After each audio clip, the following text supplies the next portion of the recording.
こんにちは。猫を愛する皆さん。今日の猫について知っておいてほしいことは、猫の便秘についてです。それでは始めましょう。私たちが愛してやまない猫たち。そのふわふわの毛並み、気まぐれな性格、そして独特な鳴き声。すべてが私たちの心を掴んで離しませんよね。彼らの優雅な仕草や無邪気な遊び方は、私たちの毎日に幸せと笑顔をもたらしてくれます。しかし、そんな愛くるしい彼らも時には、健康上の問題を抱えることがあります。もしあなたの愛病が、最近トイレで困っている様子を見せていたり、排便の頻度が減っていたりしたら、それはもしかしたら便秘かもしれません。この動画では、猫の便秘のサイン、原因、そして予防と対処法についてご紹介します。愛する猫が快適で健康な毎日を過ごすために、ぜひ最後までご覧ください。一緒に愛病の健康を守りましょう。猫が便秘と思われる方も多いかもしれません。猫が便秘になることを知らない方も多いでしょう。実際多くの猫と長年関わってきた私でも、猫が便秘になることは数年前まで知りませんでしたし、何十匹と関わってきた猫たちの中で、ひどい便秘な子は一匹でした。しかし便秘を放っておくと大変なことになります。どのようなことになるのかは、動画の最後の方でお伝えします。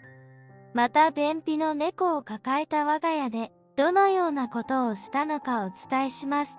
よろしければ最後までご覧ください。便秘は猫にとって辛い症状で、適切に対処するためには、原因を理解することが重要です。考えられる主な原因は、以下の通りです。猫の便秘の主な原因。一つ目は、脱水。水分摂取量が不足すると、体は大腸で水分を余分に吸収し、便が硬くなりやすくなります。特に、ドライフードのみを食べる猫は注意が必要です。二つ目は、食事内容。繊維不足や消化の難しい食事によって便が硬くなりやすくなります。また、過剰な骨や繊維も腸内で詰まりを引き起こすことがあります。三つ目は運動不足。特に高齢の猫や屋内でのみ飼われている猫は運動不足になりがちで、腸の蠕動運動が低下することで便秘を起こす可能性があります。四つ目は毛玉。グルーミングで飲み込んだ毛が腸内で固まり、便の排出を妨げることがあります。特に長毛種の猫では、この問題が顕著です。五つ目は肥満。肥満の猫は運動不足になりやすく、腸の動きが鈍くなることで、便秘のリスクが高まります。六つ目はストレスや環境の変化。トイレの場所や新しいペットの迎え入れ、引っ越しなどのストレスや環境の変化が原因で、猫が排便を控えることがあります。七つ目は、痛み。関節炎や骨盤骨折などによる痛みでトイレに行きにくくなり、便秘が発生することがあります。八つ目は、腸閉塞。異物を飲み込んだり、腫瘍やポリープが腸を塞ぐことによって、腸が閉塞し、便秘を引き起こす場合があります。9つ目は、神経系の障害。脊髄の損傷や神経系の病気によって、腸の蠕動運動が弱くなることがあります。最後は、内分泌代謝疾患。甲状腺機能低下症や糖尿病などの内分泌疾患も、便秘の原因になることがあります。猫の便秘の原因は様々ですが、早期に発見し、対処することが重要です。もし愛病が便秘の兆候を見せている場合は、ぜひ獣医師に相談してください。では次に猫の便秘の治療、予防策についてお伝えします。治療方法。1、水分補給。便秘の多くは脱水と関係しています。ウェットフードの導入は水分が多く含まれているため、水分摂取を助けます。水の配置と種類。各所に水を置き、常に新鮮で清潔な水を提供することで、飲水量を増やします。水の循環器や流れるタイプのウォーターファウンテンも良い選択肢です。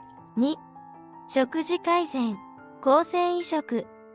便秘のある猫には繊維を多く含んだ特別食が役立ちます。毛玉ケア用フード、長毛種やグルーミングが盛んな猫には毛玉を抑えるフードが効果的です。3、下剤。便軟化剤。獣医師の指示のもと、以下のような薬剤を使用することがあります。ラクトロース。便を柔らかくする液体状の下剤です。サイリウム。繊維を補給し、腸の蠕動運動を助けます。4、薬用オイル。パラフィンオイル。毛玉や硬い便の滑りを良くし、排便を促すために使われます。5、外科的手術。腸閉塞や腸の損傷、腫瘍などが原因の場合は、手術が必要となることがあります。6、肝腸。獣医師の監督のもと、肝腸によって腸内の便を柔らかくし、排便を促す場合があります。7、経口水分補給。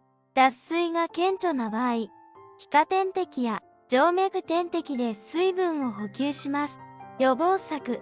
1、適切な食事、バランスの取れた食事、高繊維のキャットフードやウェットフードを取り入れましょう。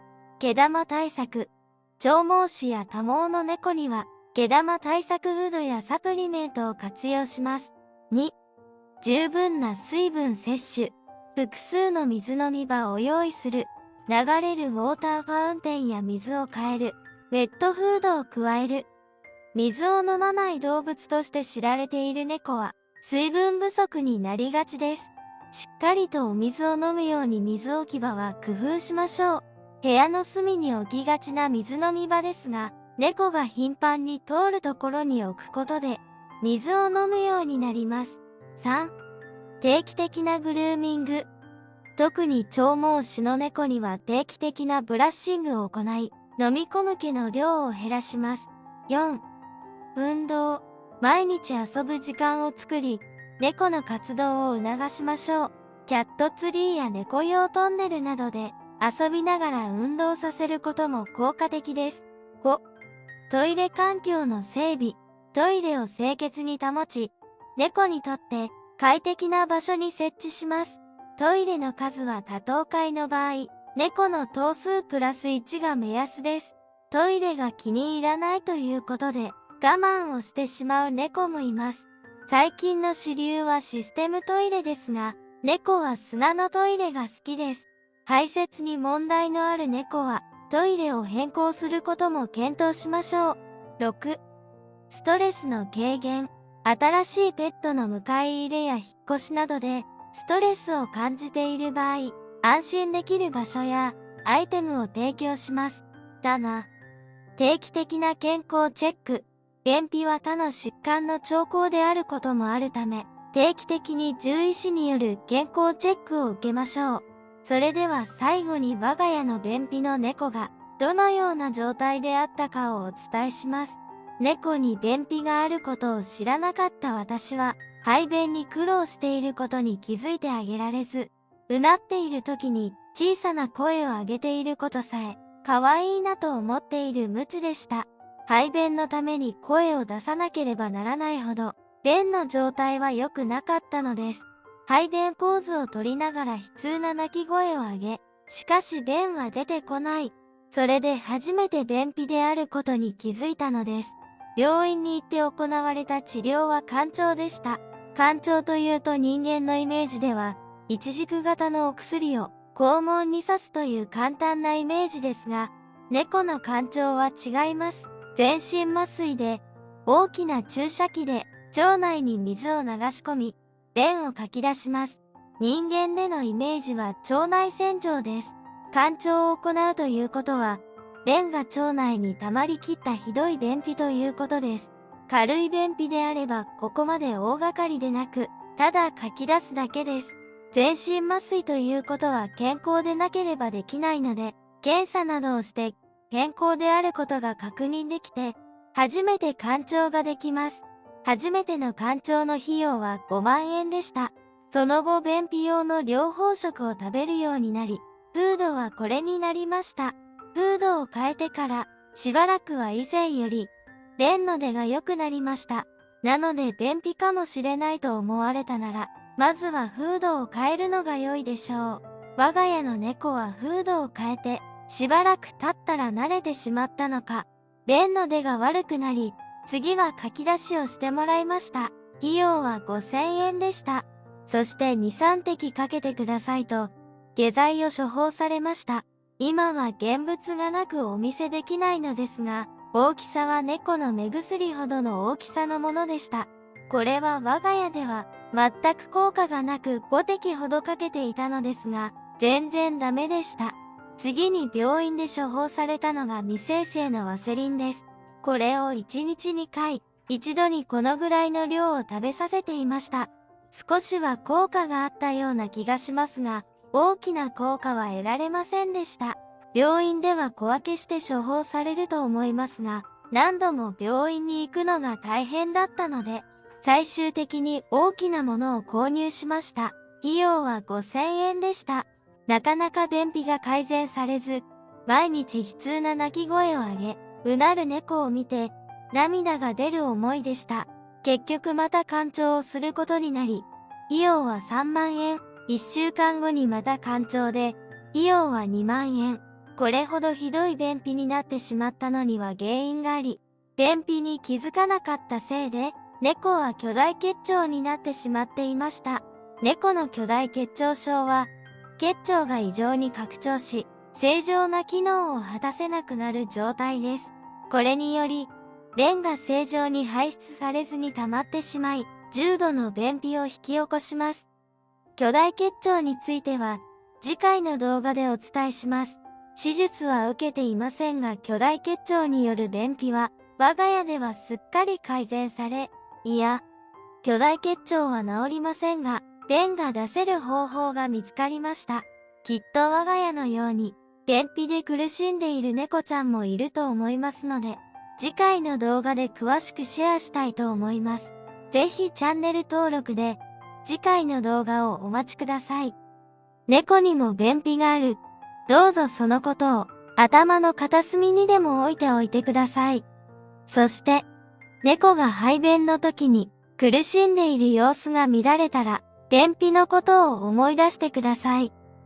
このチャンネルでは、猫の知っておいてほしいことをお伝えして、皆様のお役に立てたら嬉しいです。ご視聴ありがとうございました。